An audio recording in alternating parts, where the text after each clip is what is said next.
Hi, this is Stan Lee, and I think it's time that we talk about the mighty Thor. It's funny. I had created a number of superheroes for Marvel, and I worked mainly with a wonderful artist named Jack Kirby. And one day, Jack and I were talking. We wanted to do another hero, and the mighty Thor, god of thunder. And I liked the idea that he could create storms, that he was one of the strongest, if not the strongest, of all the Norse gods. And I especially liked the idea that he had a hammer.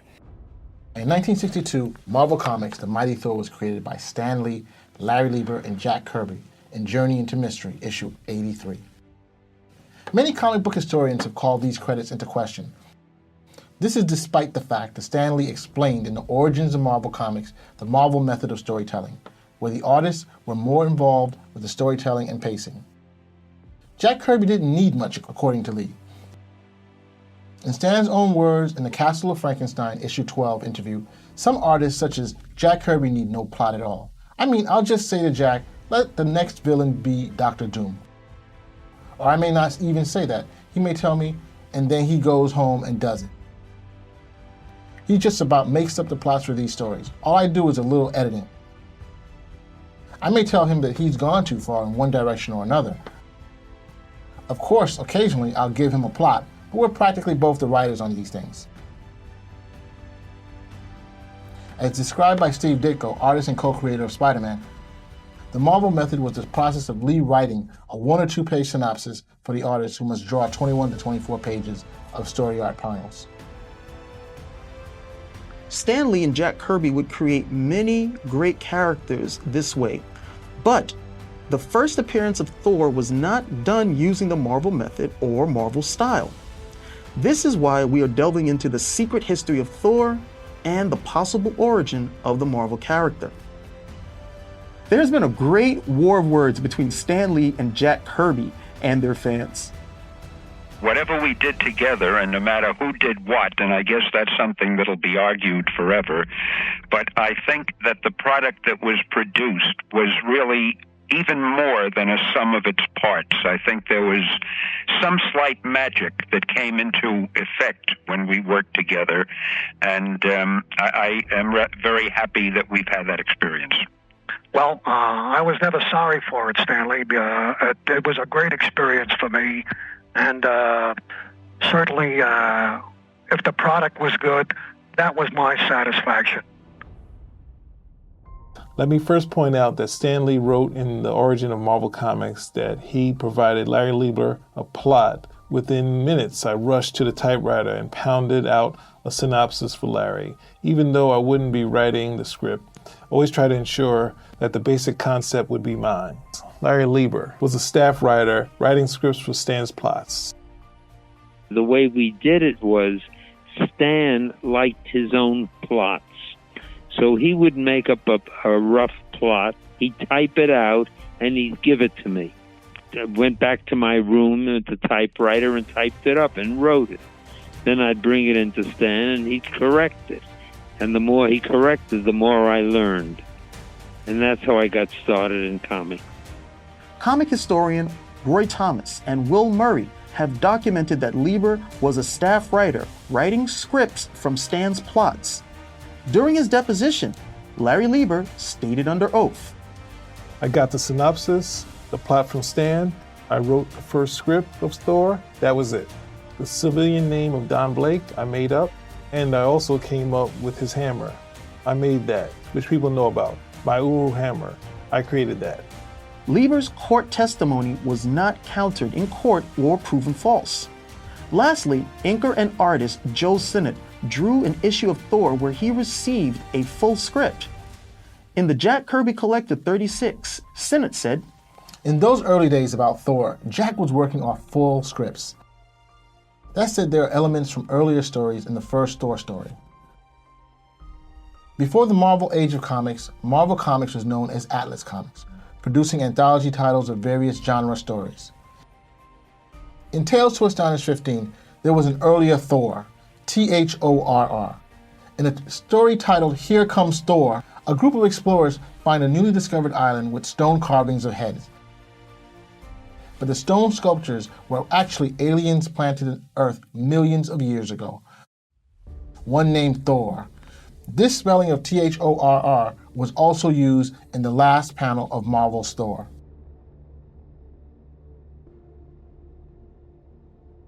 Even earlier in Tales to Astonish issue 5, there's a story titled Things on Easter Island, where there are sculptures that come alive. Both of these stories were probably plotted by Stan Lee, and a full script was written by Larry Lieber. Both stories are very similar to a story Kirby worked on at DC Comics. Now, after leaving Marvel, Kirby had this to say about his collaboration with Stan Lee in the Comics Journal number 134. Stan Lee and I never collaborated on anything. I never seen Stan Lee write anything. I used to write the stories just like I always did. Before Kirby returned to Atlas and Marvel Comics, Kirby worked primarily with DC Comics with his writing partners Dave and Dick Wood. His writing partners worked with Kirby on the successful Challengers of the Unknown, the precursor to the Fantastic Four. They also worked on Sky Masters of the Space Force, which was a nationally syndicated newspaper strip. And lastly, they revitalized Green Arrow. Earlier in House of Mystery, issue 83, titled The Stone Sentinel of the Giant Island, we have a slightly earlier story about the sculptures on Easter Island. These monsters were actually UFOs who traveled from space during the dinosaur age. Kirby was possibly the writer or co-writer with his writing partners. It's possible that Kirby reused the design. There were no references to Thor in this House of Mystery story. At the same time, in Tales of the Unexpected, issue number 16, in the story The Magic Hammer, a man and his Native American guide are traveling out west, find Thor's hammer. After the protagonist uses the hammer a few times, the Thor of legend appears, who tells a tale of being imprisoned by Loki. Earlier than that, Jack Kirby was one half of the classic comic book team Simon and Kirby, with writer and editor Joe Simon. They created Captain America, romance comics, and worked on every comic genre. In one of their romance comics titled The Sailor's Girl, a woman dreams of Ragnarok. In that dream, there's a fight where one of the Asgardians wears a winged helmet, similar to Thor's. Earlier than that, Jack Kirby, with his collaborator Joe Simon, gave us The Boy Commandos number 7. In a story entitled The Shadow of Valhalla, the boy explorers go to Valhalla and meet Thor along with other Asgardians. Also for DC Comics, Simon and Kirby gave us Thor versus the Sandman and Sandy in Adventure Comics 75, in a story titled The Villain of Valhalla. Surely, 4 Thor stories would mean that Kirby knew of the Norse god. The problem with assuming that Kirby brought Thor to Marvel is that the Thor he drew for DC and Mainline looked nothing like the Thor we know at Marvel. At some points, Kirby drew the hammer the same, but Marvel's hammer was longer and made of Uru metal, an element named by Larry Lieber. And Kirby wasn't the only person who knew about Thor in Norse mythology. Charlton Comics was a competitor of DC and Marvel, and produced one of the first atomic heroes in Captain Atom. They also produced many anthology titles and some monster movie tie-ins. In Charlton Comics' Out of This World issue 11, there's a short story with a blonde Thor drawn by Steve Ditko, possibly written by Joe Gill, titled The Hammer of Thor. Ditko also drew a Viking with wings on his helmet.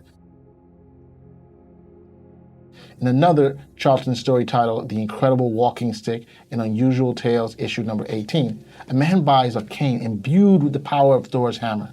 Now, Charlton Comics had 2 stories with 3 elements of the Marvel Thor.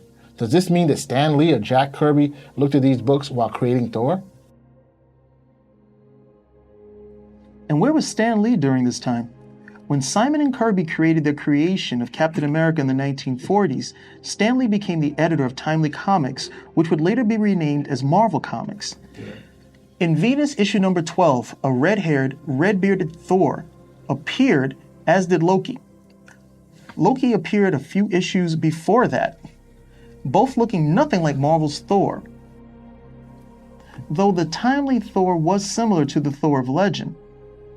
Some online sites have given Stan Lee credit for writing the Venus series, but since there is no written credit, Stan Lee as editor would have either bought the script and or edited the story as lead editor at Timely. So this debunks the theory that Stan Lee had no knowledge of the Norse god and a separate story not done by Jack Kirby. Let's put aside who did what for now. Marvel's Thor borrows much from Captain Marvel, whose first appearance was in Wiz Comics issue number 2.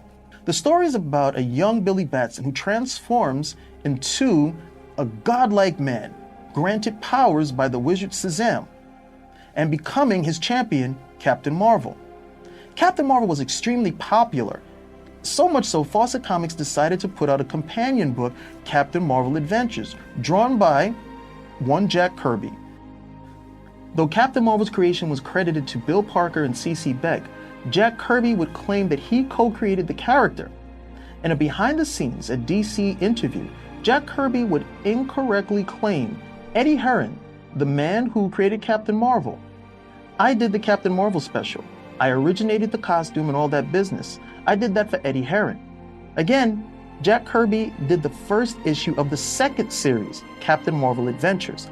Eddie Herron co-created Captain Marvel Jr. One thing is clear, Thor is heavily inspired by Captain Marvel, but that's not all. Fawcett Comics also published Captain Marvel Jr.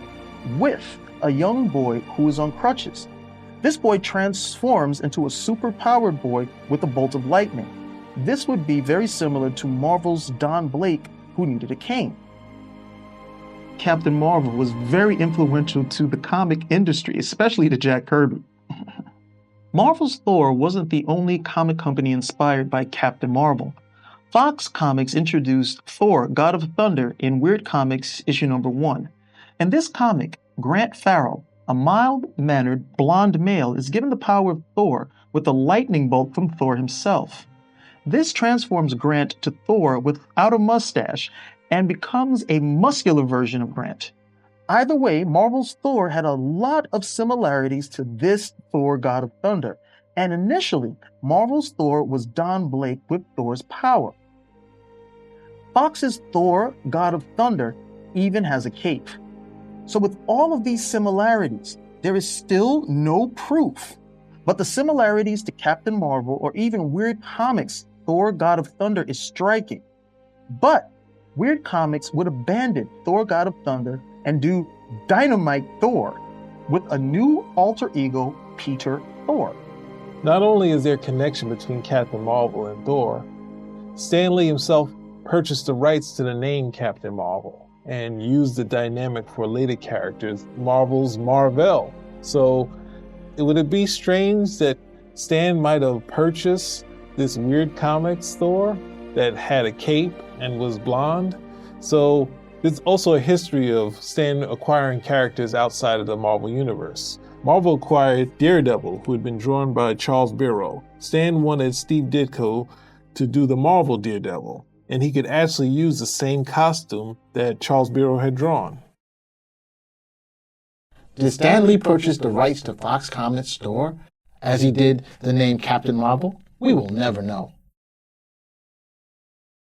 Fans shouldn't assume that the credits for Journey into Mystery issue 83 are wrong, because of the history of the Marvel method or because Kirby knew more about the Norse gods. That is inherently wrong. These early Thor comics were not done using the Marvel method. Larry Lieber has stated he only worked the Marvel method on those early Marvel comics. That said, Lee will take over Journey into Mystery from Lieber and use the Marvel method with Kirby on Thor. This would lead into one of its most creative periods after the creation of Marvel Universe, where Kirby was plotting or co-plotting the Fantastic Four, Thor, Captain America, and more.